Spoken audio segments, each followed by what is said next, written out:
with that being said, we'll move on from the ladies to the main event. Former world champion George Kambosos was in action, fighting a homecoming fight in Australia. He fought a 5-day last-minute replacement in Jake Wyllie, who replaced Jordan, who was ruled medically out 5 days before the fight. Local kid, Wyllie, tough game. He came to win. He didn't come just to show up and get a moral victory of going the distance, which is what happened in the end. I thought it was a very competitive fight. He made it very close. A game, tough kid. Kambosos was more skilled, was more dimensional. He gets the win. He moves on. This was his debut at 140 pounds, so we will see what is next. It sounds like it might be a title shot against Richardson Hitchens. But what'd you think of the fight? What'd you think of Kambosos' performance? Yeah, listen, first thing I think it's fair to say, from my perspective, I think it is, Kambosos, his people, he's gotten a lot out of his ability, out of what his ability is. He really has.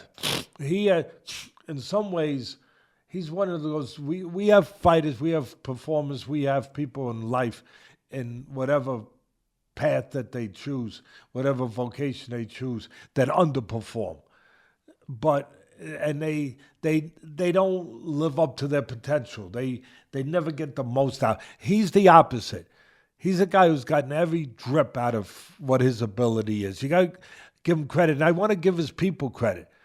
I want to give his promoters, his managers, they've done a great job in taking a guy and making a lot of money and getting a lot of top fights with him after, maybe the best way to say it is, some people don't make the most out of an opportunity. They might win a big fight, they might win a big moment, a big case in the courtroom, whatever it is, a big baseball game, basketball game, whatever, maybe a triumph in some other area in life, but they don't quite take it to the next point. They don't quite match it with other things where they make the most of it. He has made the most of that upset win with Teofimo Lopez. You can't say enough for what him and his people, and it has been a real team effort, how much they've really made out. I've seen a lot of fighters. I could go through a list. I'm not gonna right now, but I could go through a list of guys who have won a big fight that should have changed their life, and it didn't. It didn't. And this one did. They went and they from that, they got the 2 fights with Haiti. They worked in an automatic rematch.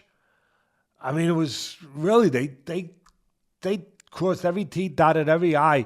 They did what managers, promoters should do. And he did his part by putting himself in that position. But they got a lot out of that. And then, and his last fight, the Lomachenko bout as well. And then he gets the Lomachenko fight, big money fight, big fight. Of course he gets beaten. He gets beaten thoroughly in that fight. But that's part of the thing that I'm talking about. He lost after that incredible upset with Teofimo. He lost most of his fights after that, the big ones. He won the Hughes fight, if I'm remembering correctly. Yeah, Maxie Hughes. Yep. Right? And that was a tough fight. And then he lost to Haiti, he lost to Lomachenko, and he lost definitively. He was competitive with Haiti, but really he lost, and he lost. He was stopped. That was the only stoppage. Loss. He got stopped. And yet, here he is, about to fight for another world title. Again, I can't say enough for the people that are with him and for himself and his resiliency, all of that. And a lot of people, as I'm saying, say he didn't deserve it. Teddy, see what you're saying. He got shots other people didn't get or shouldn't get. Hey, look, he put himself in position for all of this to happen by beating Teofimo when nobody gave him a snowball's chance in hell to win that fight. Maybe they probably would have gave a snowball a better chance, especially if a Philadelphia Eagle fans had made that snowball. They might have gave that a better chance. And the football people out there that are football, but they understand what I mean. And I love Philadelphia fans. Don't go nuts, but they are a little tough. They are tough. I mean, they threw snowballs at Santa Claus. Come on. They're rough. And my son comes from a place where the fans, they don't get no rougher. Oakland, California, they don't get no tougher or no rougher. And my own son said, we might get topped by the Philadelphia fans. And that's saying quite a bit. So, again, he's getting another world title shot against Hitchens. I think that's going to be a tough fight for him to win. I think he might get busted up with Hitchens being young, his style, his jab, controlling the outside. If Kambosos can't get close, he can't win. And I think Hitchens can do a good job of not letting him get close for the most part. And even when he gets close, doing some damage as he gets close. That jab of Hitchens is going to be a hell of a problem. And again, Kambosos is older now. He's had scar tissue around his eye. He got a bad cut in this fight. I can see him getting busted up. But look, he's going to get another payday. He's going to get another shot at the crown. Give him credit. This fight, give Wyllie a lot of credit. As my son said, last-minute replacement, late replacement, and he's got to go into the he's got to not only fight the favorite, the guy who had full time, the former champion, full time to prepare, but he's got to go into his den. He's got to go into the enemy's den, into the lion's den. That ain't easy. And he did a hell of a job. I tell you who didn't do a good job.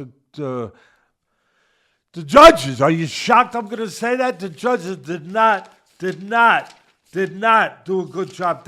Look, I thought it was a close fight. The way I saw the fight was this. I saw Kambosos doing everything my son said.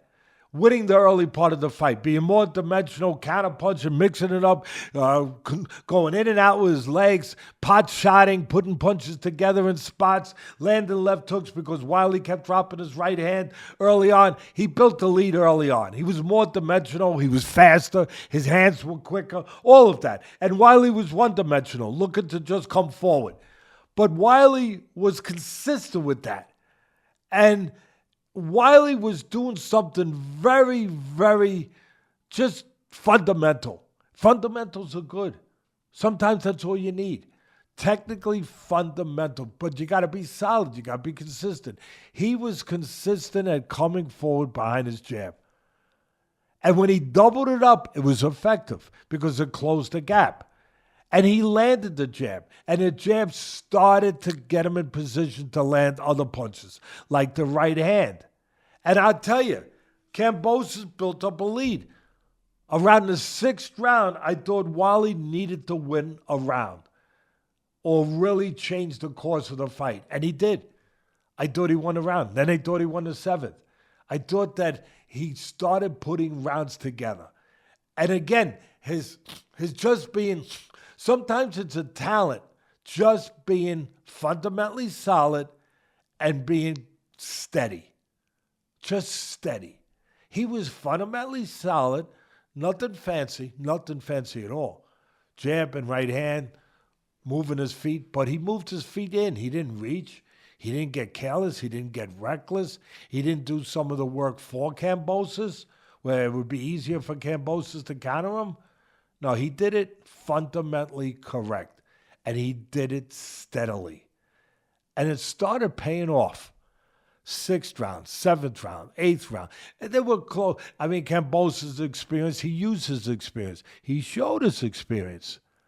He showed his versatility in spots when he had to, even late in the fight, where he had to all of a sudden pull a round after maybe I thought Wyllie had won a few in a row or a couple in a row. But they were close rounds down the stretch. But I thought Wyllie started to land right hands, started to close the gap with the jab. I know that Kambosos did some good body work. I thought Wyllie late started doing a little good body work. I thought Wyllie won the 12th round. I thought Wyllie made the fight close. I thought he made it close. I'm not going to say he won it, but I thought he made it close. And you know what? The damn referee. Yeah, I used the word damn. Yeah, that's the closest I'm going to get to, being that person that starts slinging around words that we shouldn't sling around. I don't think on these platforms. We want to do it privately, go ahead. But I just thought that it wasn't an exciting fight until the later rounds. It became a good fight. I thought before that it was kind of non-pedestrian. Or pedestrian, I'm sorry. It was pedestrian. It was like, and Favorite had the control of it. He was winning the fight. And, it was nothing to write home to mom about. But then later, it started getting good. And it became good. And it finished good. What did not finish freaking good, again, was what the judges gave us at the end.